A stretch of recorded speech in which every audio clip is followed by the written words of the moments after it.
আসসালামু আলাইকুম শিক্ষার্থী বন্ধুরা, তোমাদের সবাইকে আজকের পাঠে স্বাগত জানাচ্ছি। আজ আমরা পড়ব পঞ্চম শ্রেণীর বাংলা বিষয়ের লেখক সেলিনা হোসেনের লেখা অপেক্ষা এই গল্পটির অনুশীলনীর প্রশ্ন উত্তর। শিক্ষার্থী বন্ধুরা, তোমরা তোমাদের খাতা কলম নিয়ে প্রস্তুত হও। চলো আমরা অনুশীলনীর প্রশ্ন উত্তরগুলো জেনে নেই। 1 নাম্বার, শব্দগুলো পাঠ থেকে খুঁজে বের করি। অর্থ বলি। খুশবু, সুগন্ধ, উদ্গ্রীব, খুব আগ্রহী। বিবিসি যুক্তরাজ্যের বেতার কেন্দ্রের নাম। গণহত্যা, অনেক লোককে মেরে ফেলা। বঙ্গবন্ধু জাতির জনক শেখ মুজিবুর রহমানের উপাধি।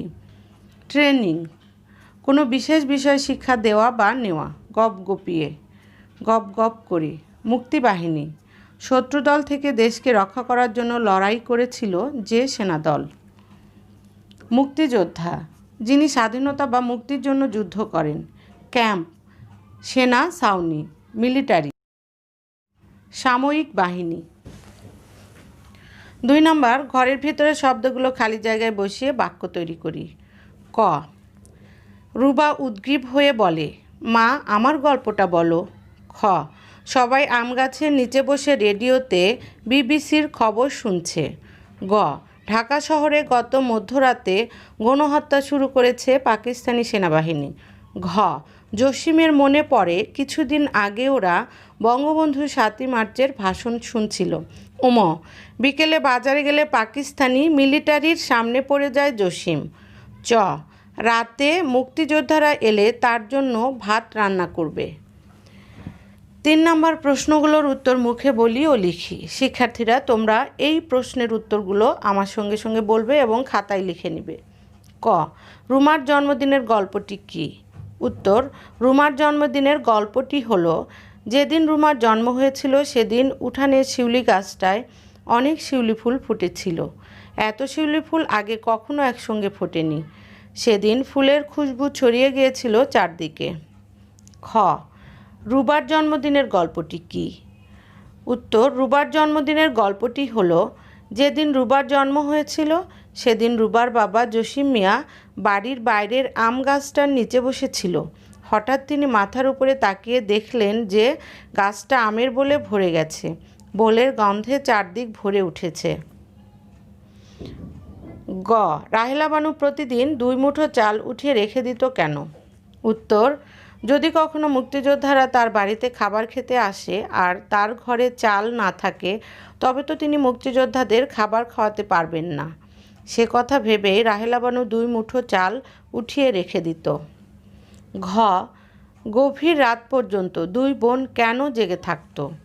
উত্তর, রুমা ও রুবার বাবা জসিম মিয়া ছিলেন একজন মুক্তিযোদ্ধা। তিনি পাকিস্তানি মিলিটারির গুলিতে শহীদ হন। রুমা রুবাদের বাড়িতে মুক্তিযোদ্ধারা এসে খাবার খেত ও বিশ্রাম নিত।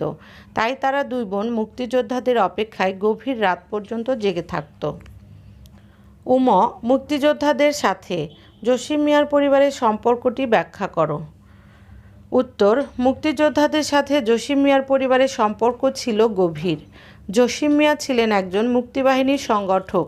তিনি পাকিস্তানি মিলিটারিদের গুলিতে শহীদ হন। তারপর থেকে জসিম মিয়ার বাড়িতে অন্য মুক্তিযোদ্ধারা বিভিন্ন প্রয়োজনে আসেন। জসিম মিয়া জীবিত থাকতেই মুক্তিযোদ্ধাদের তার বাড়িতে আসার কথা বলে গিয়েছিলেন। চ, আমার মেয়েগুলোর অনেক বুদ্ধি। অনেক বড় হ মা, অনেক বুদ্ধি এবং বড় হ বলতে তুমি কি বোঝো?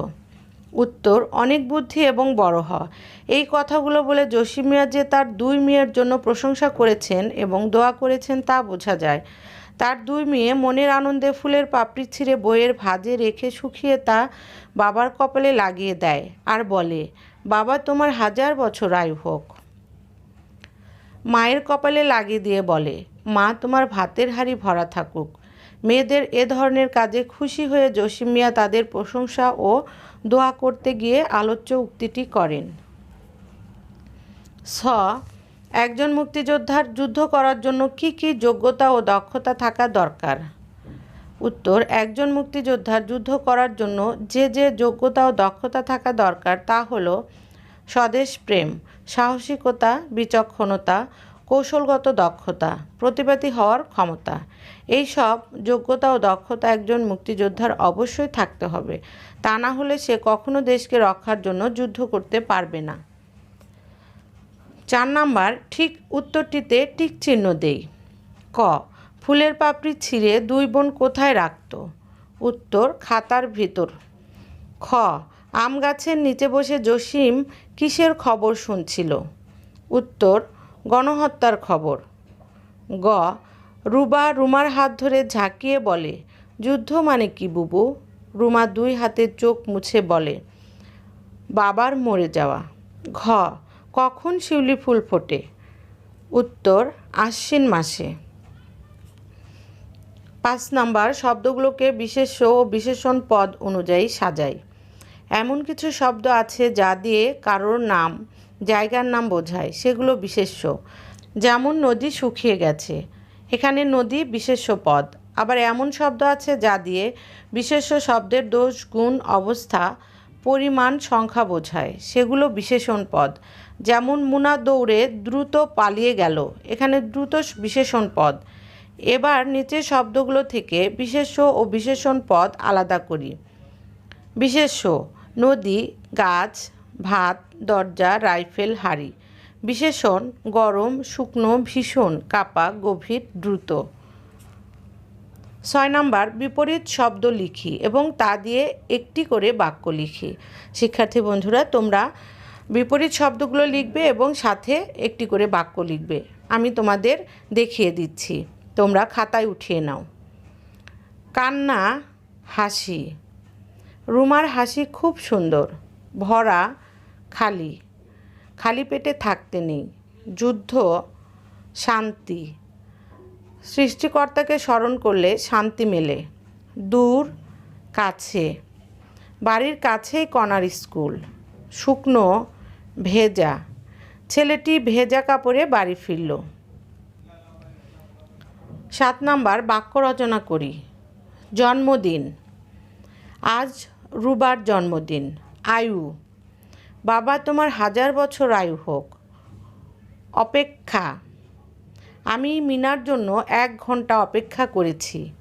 মুক্তিযোদ্ধা, মুক্তিযোদ্ধারা আমাদের অহংকার। রেডিও, বাবুল মিয়া রেডিওতে খবর শোনে। 8 নাম্বার, কথাগুলো বুঝে নেই। ধপাস করে পড়া, হঠাৎ ধপ করে পড়া। ট্রাক থেকে চালের বস্তাটি ধপাস করে ফেলল। মুখ থুবড়ে পড়া, উপুর হয়ে বা হামাগুড়ি খেয়ে পড়া। ছেলেটা হোঁচট খেয়ে মুখ থুবড়ে পড়ে গেল। গপগপিয়ে খাওয়া, একসঙ্গে বেশি খাবার মুখে পুরে দ্রুত খাওয়া। সে গপগপিয়ে সব ভাত খেয়ে ফেলল। 2 সের, আমাদের দেশে আগে ওজন মাপের জন্য সের ব্যবহার করা হতো। 1 সের পরিমাণ বর্তমান মাপে 1 কেজির কিছু কম, প্রায় 0.935 কেজি। 1 কেজি সমান 1.07 সের প্রায়। শিক্ষার্থী বন্ধুরা, এবার তোমরা তোমাদের বাড়ির কাজগুলো লিখে নাও। 1 নাম্বার, অনুশীলনী 3 নাম্বার প্রশ্নগুলোর উত্তর শিখে লিখবে। 2 নাম্বার, দন্তা শয় তয়, তালেব শয় বয়, ন ন, নয় তয়, কয় তয়, ন ম, দয় ধ। এই যুক্ত বর্ণগুলো ভেঙে লিখবে। শিক্ষার্থীরা, তোমাদের সবাইকে অসংখ্য ধন্যবাদ। পরবর্তী ক্লাস দেখার জন্য এই চ্যানেলটি সাবস্ক্রাইব করো এবং বেল আইকনে ক্লিক করো। তোমরা সবাই সুস্থ, সুন্দর ও নিরাপদ থাকো, সেই প্রত্যাশা রাখছি। আল্লাহ হাফেজ।